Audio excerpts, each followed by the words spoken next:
qui de mieux aujourd'hui peut diriger ou remplacer Corneille Nangaa à la CENI? Écoutez, je crois que c'est vrai qu'on était là pour beaucoup plus parler du travail que nous avons fait et de notre parcours. Cela n'engage que moi.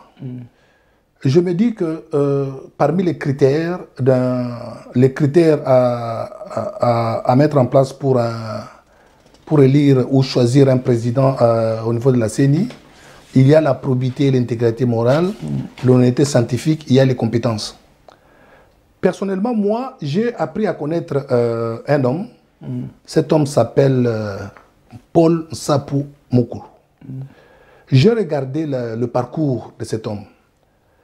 Et ce qui m'a un peu... J'ai appris, j'ai constaté qu'il est vice-président de la Fédération internationale des droits de l'homme, ce qui est déjà un élément capital par rapport à la probité morale. C'est suffisant, ça.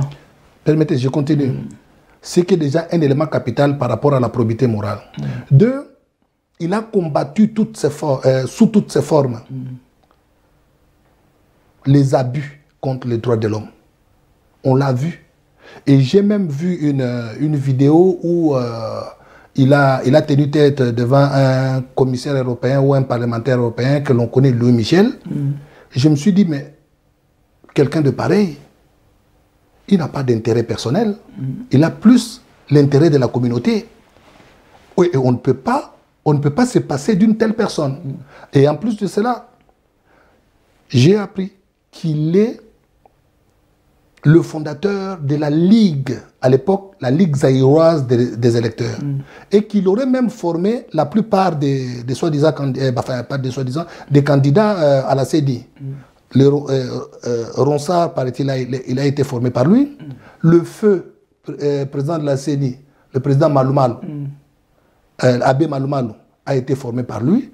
Et qu'il a travaillé avec des fondations telles que la fondation Carter, et qu'il était parmi les organisateurs ou bien les observateurs de la première élection qui s'était passée en Afrique du Sud, où Mandela est sorti président. Donc, quelqu'un de pareil, nous ne pouvons que chercher à profiter à bénéficier de ses connaissances, de son expertise. Vous voyez, dans le travail, nous parlons de l'expertise. C'est un poste, je précise bien, le poste de président de la CENI, c'est un poste technique.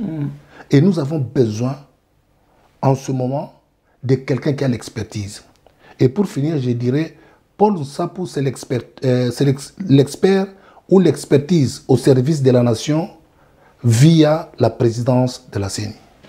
Donc pour vous, Paul Nsapou est le mieux placé pour remplacer M. Corneille Nangaa à la CENI. Voilà.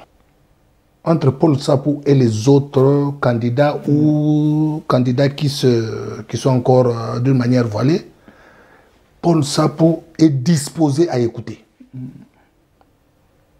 Vous lui proposez un travail, c'est un apport. Il peut ne pas être d'accord sur le contour, mais dans le travail que vous faites, il y a des éléments qui peuvent lui apporter un plus. Peut-être parce qu'aujourd'hui, il n'est pas encore au pouvoir. Demain, si c'est lui qui va être le président, vous croyez qu'il va tout prendre? Je crois que la nature d'un être humain, en réalité, la nature ne change pas. Peu importe la classe sociale dans laquelle on peut être. Sa nature reste toujours sa nature. Donc j'ai confiance, c'est quelqu'un qui a du métier. C'est un homme de confiance. Voilà, nous avons parlé de votre parcours, nous avons parlé de l'entrepreneuriat que vous faites, nous avons parlé de votre fondation, nous avons aussi parlé de ces documents que vous avez apportés comme un apport pour les élections qui arrivent en République démocratique du Congo. Dieu seul sait si aura lieu en 2023.